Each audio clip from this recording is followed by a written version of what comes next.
I'll show you how you can log in with your password on Facebook. On Facebook's homepage here, you want to first, of course, type in your email. After that, to log in with your password, you want to go ahead and just go to the password bar, type in your password just like this. Make sure your password is right. After you have logged in and put in your password, you want to tap on log in. Once you tap on log in, it might take a couple of minutes to a couple of seconds only to log in, depending on your internet connection. If your internet connection is good, then of course, LP pretty good. LP only take a couple of seconds. Now on here, it might show a screen that looks like this. This is two-factor authentication.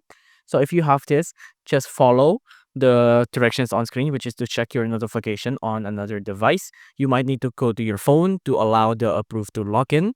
So just wait for this to approve. I'm going to approve it from my phone right now. Once that's done, you'll be into your account. Now, once you're into your account, you're free to do whatever you want. You're logged in, and it's as easy as to log into Facebook with just a password.